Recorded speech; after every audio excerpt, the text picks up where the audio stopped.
Zawadi's world had always been filled with laughter and love. She would run barefoot through the golden fields, her mother's gentle voice calling her home as the sun dipped below the horizon. Nia was the heart of their home, a woman whose kindness was known throughout the village.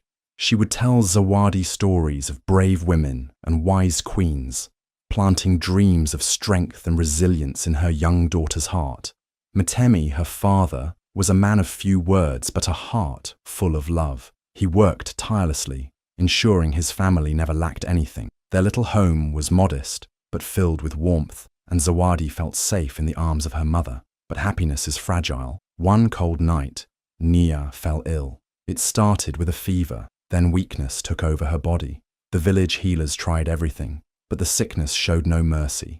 Zawadi held her mother's hand, whispering prayers, refusing to believe that the woman who was her entire world could leave her. But the night stole her mother away, and by sunrise, Zawadi's laughter was replaced with silence. She cried until her voice was gone, clutching the only piece of cloth her mother had left behind. Her father, too broken to speak, buried himself in work, his eyes hollow and distant. Their home, once filled with stories and songs, became just walls and shadow. As months passed, loneliness clawed at Mtemi's heart. The villagers whispered that a man could not live without a wife, that Zawadi needed a mother. And so, when a woman named Mama Jabari arrived in the village, charming and graceful, Mtemi saw her as a second chance at happiness. He did not see the warning in Zawadi's eyes, the way her heart screamed that something was not right. He only saw a woman who could fill the void Nia had left.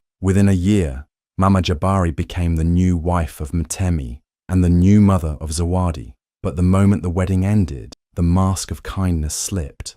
Mama Jabari's smile turned sharp, her words colder. She did not see Zawadi as a daughter, but as an unwanted piece of the past.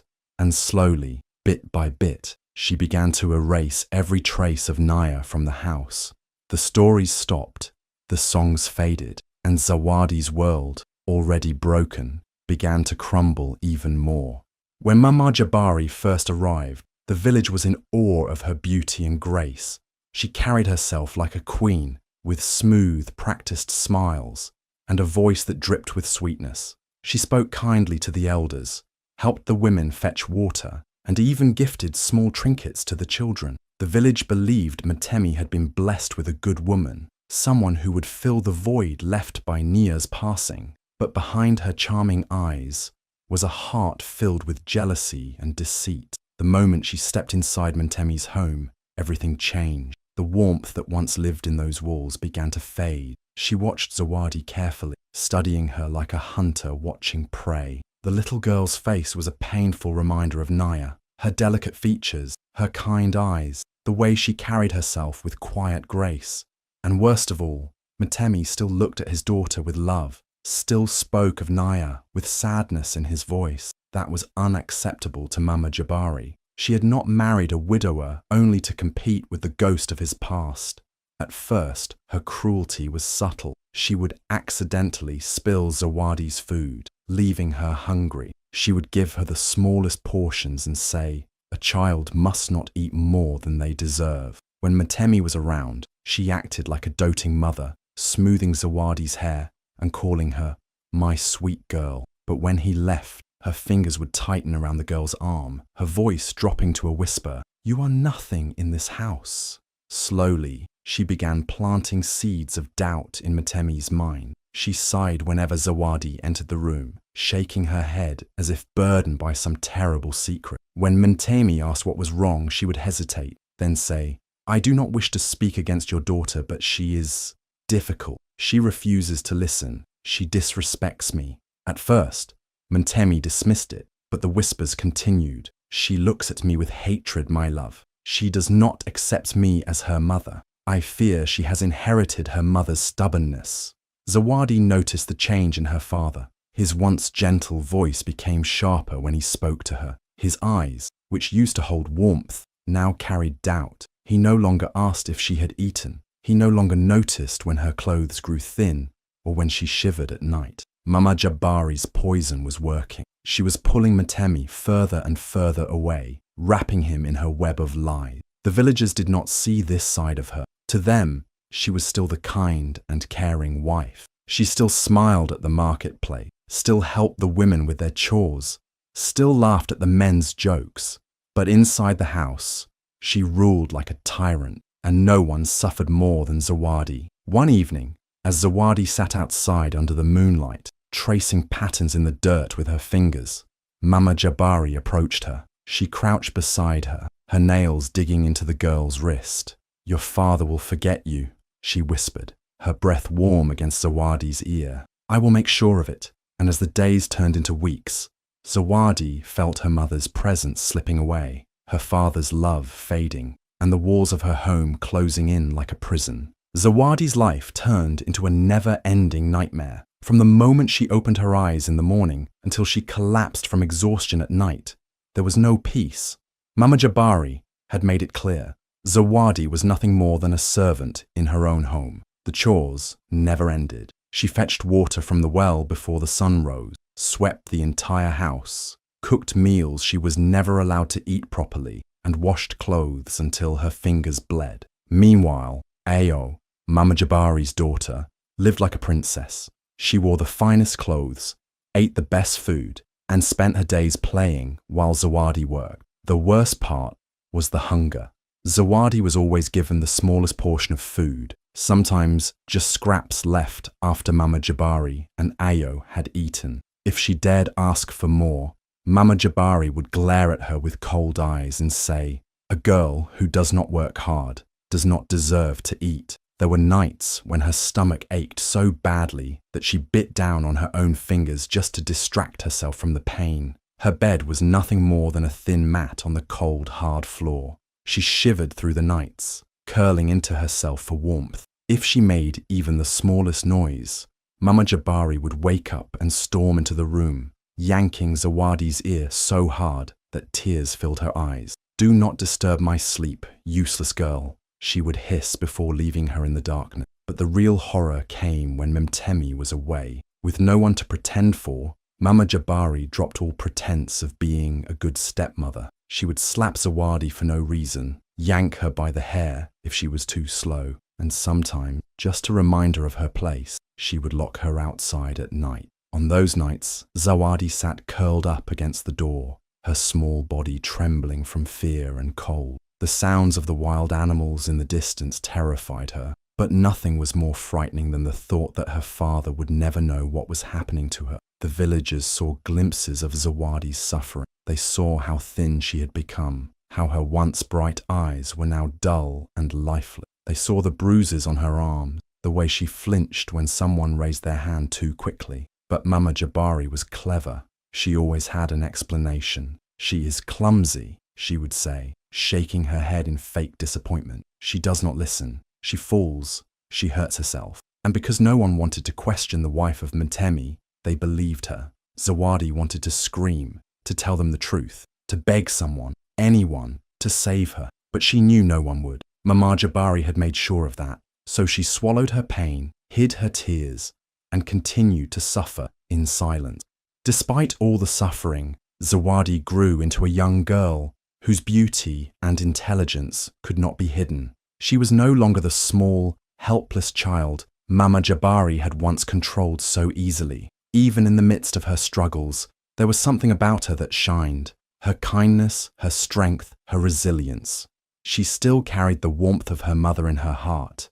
And even though her clothes were worn and her stomach was often empty, she moved with grace. Villagers noticed how, despite everything, she remained different from Ayo. While Ayo was spoiled and arrogant, Zawadi was wise beyond her years. Mama Jabari saw this too, and it made her blood boil. No matter how much she starved Zawadi, no matter how many times she humiliated her, the girl remained strong. And worst of all, Mtemi had started to notice. Though Mama Jabari had spent years poisoning his mind against Zawadi, there were moments when his eyes softened when he looked at her, moments when he hesitated before scolding her. Mama Jabari feared that if Mtemi ever realized the truth, he would turn against her. He would see that it was not Zawadi who was a problem, it was her. That fear turned into pure hatred, and one night that hatred consumed her completely. It was a quiet evening. and the house was still. Zawadi, exhausted from a long day of work, had finally closed her eyes on the cold floor where she slept. Mama Jabari stood over her, staring at the girl who had become her greatest threat. Her hands trembled with rage. She could not let Zawadi continue to grow into a woman who might one day take her place in Mtemi's heart. She needed to do something permanent, something that would ensure Zawadi would never be a threat again. With a steady hand, she reached into the folds of her clothing and pulled out a small bottle filled with a dark, thick liquid. It was a poison made from crushed herbs, one that would not kill but destroy. Slowly, she uncorked the bottle and leaned over Zawadi, pouring the liquid carefully into the girl's closed eye. At first, there was silence. Then, as the liquid seeped in, a scream tore through the house. Zawadi clutched her face, thrashing on the floor, her hands clawing at her burning eyes. The pain was unlike anything she had ever felt before. It felt as if fire had been poured into her skull, as if needles were stabbing into her very soul. She screamed for her father, for help, but no one came. By the time morning arrived, the pain had become something even worse: darkness. When Zawadi opened her eyes, there was nothing. No light, no colors, just a deep, terrifying emptiness. She was blind, but Mama Jabari did not stop there. When the villagers asked what had happened, she shook her head in feigned sorrow. "The spirits have punished her," she whispered, loud enough for everyone to hear. She was always disobedient, always questioning her elders. This is what happens when a child does not respect the ways of her people. Rumors spread like wildfire. Some villagers pitied Zawadi, but others whispered that maybe it was true. Maybe she had been cursed. Maybe the spirits had truly taken her sight as punishment. No one dared to question Mama Jabari. And just like that, Zawadi, once a girl with dreams, was left in darkness, alone, helpless, and at the mercy of the woman who had stolen her future. Zawadi had always believed that no matter how much Mama Jabari hated her, her father would never abandon her. But she was wrong. Ever since she lost her sight, Mtemi barely looked at her. The man who once held her hand as she stumbled through her first steps now saw her as nothing more than a burden. He did not question Mama Jabari's words when she told him Zawadi was cursed, that she had brought misfortune upon herself. Mama Jabari played her part well. She sighed heavily whenever she spoke about Zawadi, shaking her head as if burdened by a great sorrow. "My love, we cannot keep her here," she whispered to Mtemi late at night. "She brings shame to our home. The spirits have punished her, and yet she stays eating food she does not deserve, taking space that should belong to Ayo." Mtemi resisted at first. He was still a father after all. But Mama Jabari was patient, feeding him her poison day by day. "Do you want to be known as the man who keeps a cursed child? Do you want our family to suffer because of her?" she asked one evening, her voice dripping with concern. "The only way to restore balance is to let her go." Mtemi gave in. That evening, as the sun dipped below the horizon, Zawadi was led out of the house she had once called home. She clung to her father's arm, confused. "Baba, where are we going?" she asked softly, but he did not answer. The journey was long. She could hear the sounds of the village fading behind them, the familiar voices of children playing replaced by the eerie silence of the forest. Fear crept into her heart. Then they stopped. "Stay here," Mtemi said, his voice hollow, void of the love it once held. Zawadi felt his grip loosen. She reached out blindly, her fingers brushing against empty air. "Baba!" she called, panic rising in her throat.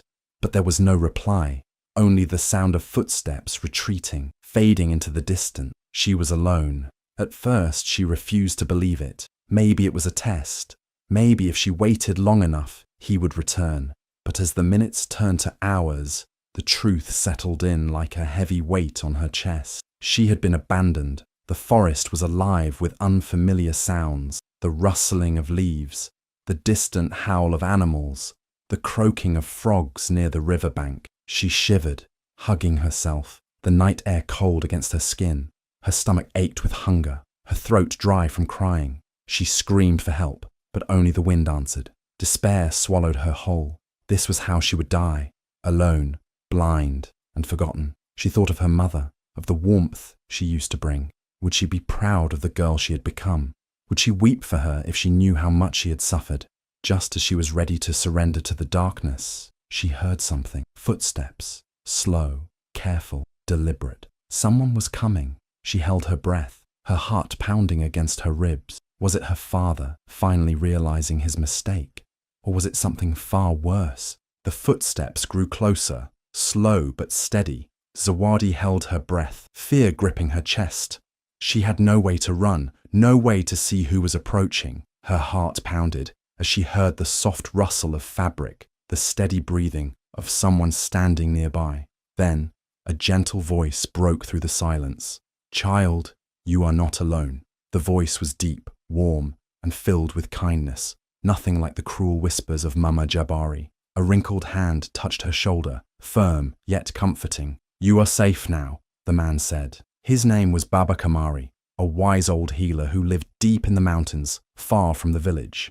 Known by few and feared by many, he was said to possess knowledge of ancient magic and healing that had been passed down for generations. Some called him a sorcerer, others a miracle worker. But to Zawadi, in that moment, he was simply hope. He lifted her frail body into his strong arms and carried her through the dark forest. She could hear the sound of leaves crunching beneath his feet, the distant call of an owl, the soft murmur of the wind through the trees. For the first time in what felt like forever, she felt safe. When she woke, she was wrapped in a thick blanket, lying on a soft mat in a warm room filled with the scent of herbs and burning wood. Baba Kamari sat nearby, grinding something in a stone bowl. "Eat, child," he said, placing a bowl of warm porridge into her hands.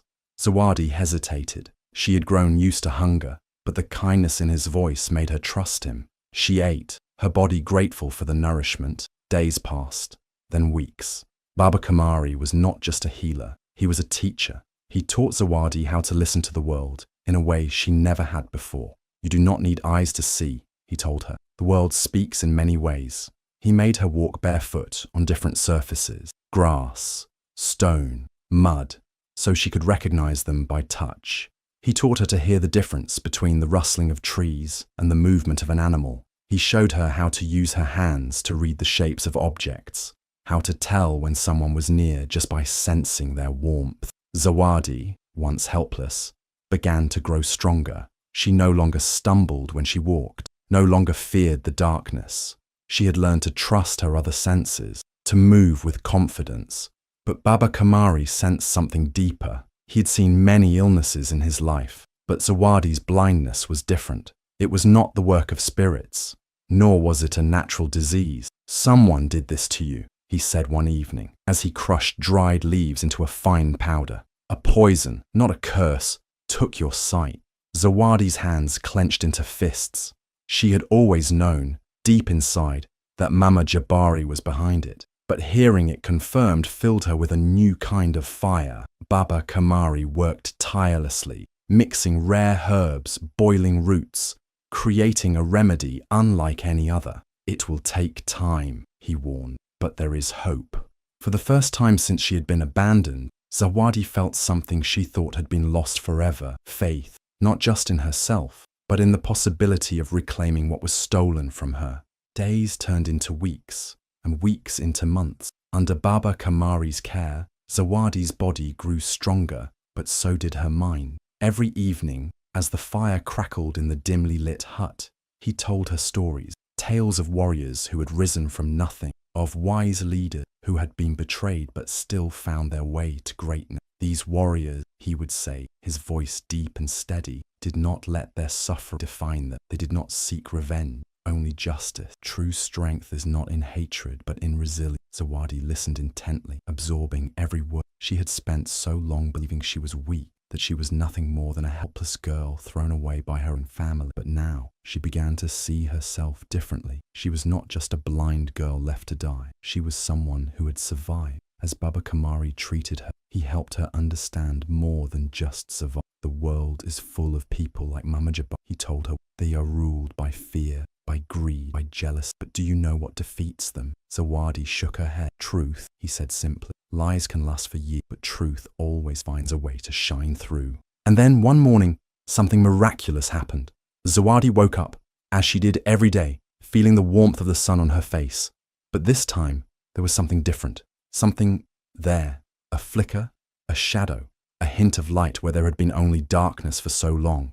She gasped, sitting up quickly. She blinked, and for the first time in months she saw something. A faint blur, a hazy shape moving in front of her. Baba Kamari knelt beside her, his hands gentle on her shoulders. "It is beginning," he said with a knowing smile. "Your sight is returning." Tears streamed down Zawadi's face. She had thought she would never see again, never witness the colours of the world, the faces of people, the sky, the trees, her own reflection. But now, hope filled her heart in a way she had never known before. "It is not just your eyes that are healing," Baba Kamari told her. "It is your spirit. This is a sign, Zawadi. You are meant for something greater. You have a destiny to fulfill." For the first time, she knew exactly what she had to do. She had spent too long running from her past, too long fearing the woman who had stolen everything from her, but not anymore. With her vision slowly returning and her heart stronger than ever, Zawadi made a decision. She was going back to the village, back to face the past, back to reveal the truth that had been hidden for too long. The moment Zawadi stepped into the village, a wave of gasps rippled through the crowd. People dropped whatever they were holding, their eyes wide with shock. Some whispered in disbelief. Others took a step back as if they had seen a ghost. After all, they had all believed she was dead. She didn't flinch. She didn't lower her head. She walked forward with a confidence that made her seem almost otherworldly. She was no longer the frightened girl who had been cast away. She was stronger now, wiser, and she had come back to reveal the truth. The news of her return spread like wildfire. By the time she reached her father's house, a crowd had gathered. Her heart pounded, but she didn't hesitate. She stepped through the doorway, her presence filling the space like a storm waiting to break. Mama Jabari turned, and for the first time in her life, fear flashed across her face. Her hands trembled slightly, but she quickly forced a smile. "Zawadi, my child," she exclaimed, her voice sickly sweet. "We thought you were lost. We searched everywhere for you."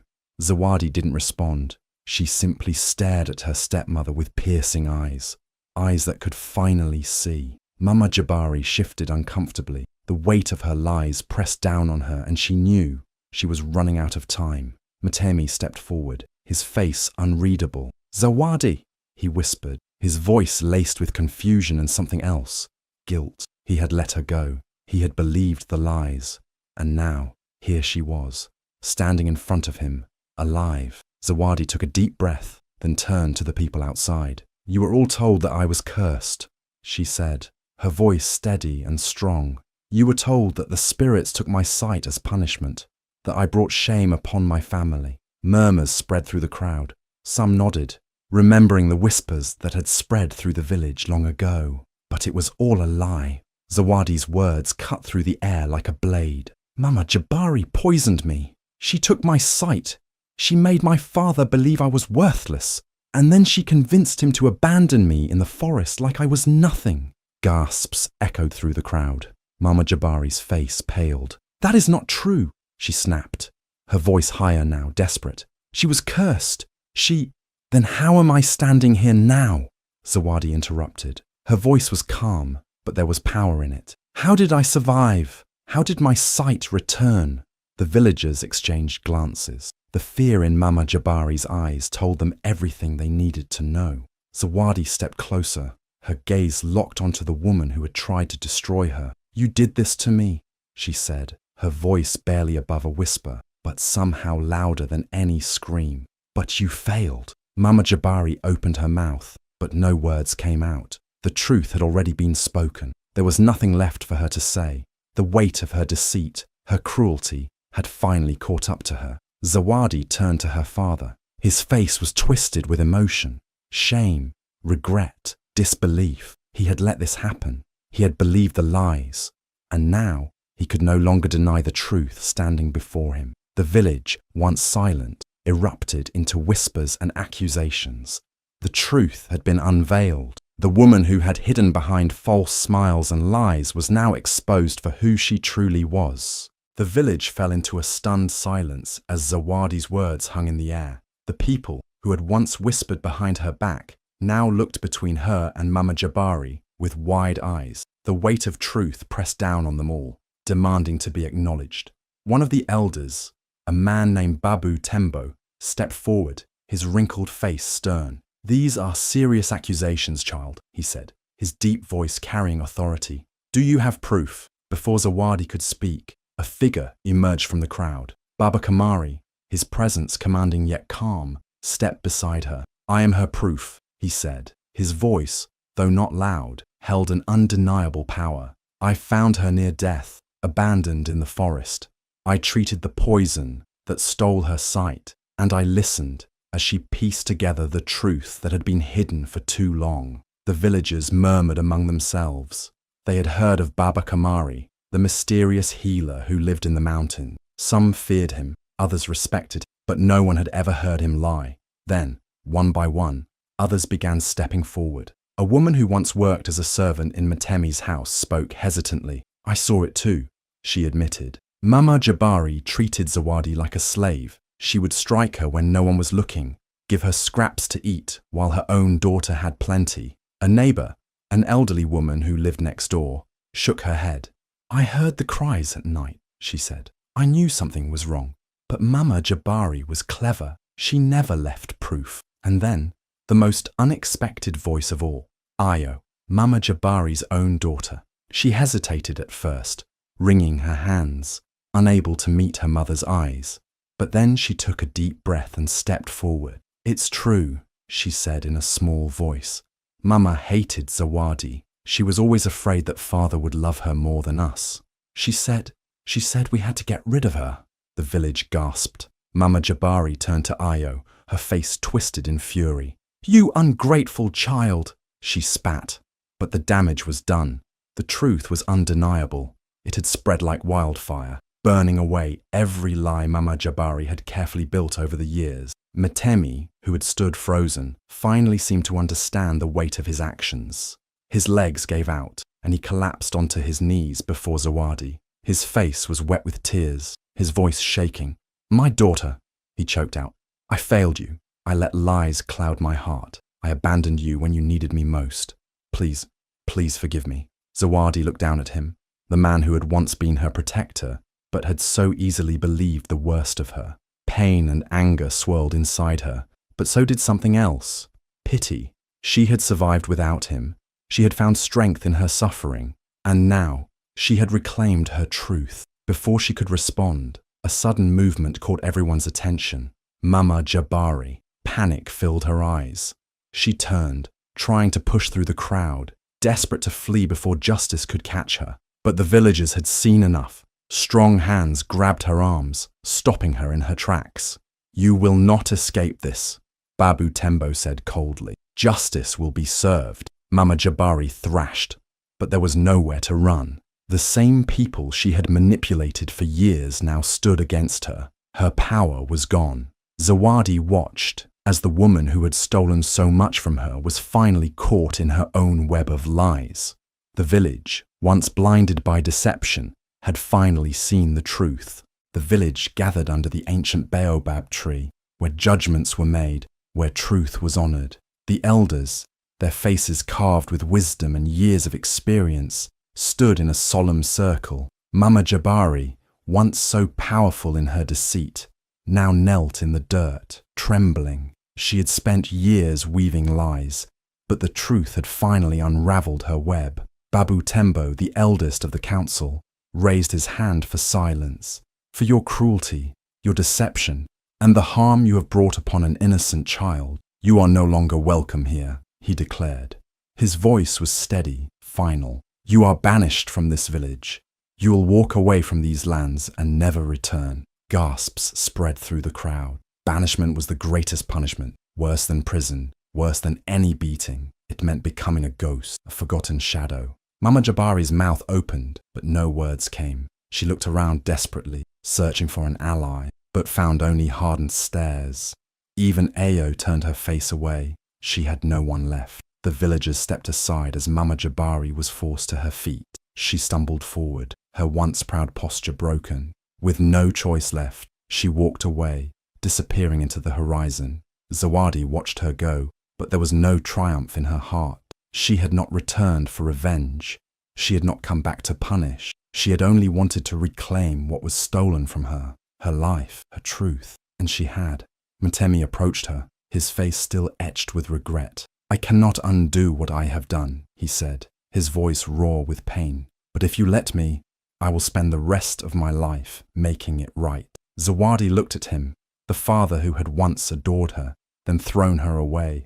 The wound he had left in her heart would never fully heal, but she could see the sorrow in his eyes. He had lost so much to lies, and now he was ready to learn the truth. "I don't need you to fix the past," she said softly. "I just need you to never look away from the truth again." Mtemi bowed his head. It was a promise he would never break. The village, having seen Zawadi's strength, did not see her as a weak girl who had once been abandoned. They saw her as a survivor, a warrior of truth. They celebrated her return, not just as the daughter of Mtemi, but as someone who had walked through the darkest of nights and found the light again. Years passed, and Zawadi found her true calling. She traveled to the mountains, back to the humble hut where Baba Kamari had saved her life. She learned everything he had to teach about herbs, about healing, about the strength that comes not from anger, but from resilience. When Baba Kamari passed, Zawadi carried his teachings forward. She became the village's healer, the one people turned to in their moments of pain and uncertainty. People whispered about her story, how a girl once left for dead had returned, not just to survive, but to thrive. And when the lost, the broken, and the hopeless came to her doorstep, she healed them, not just their wounds, but their spirits.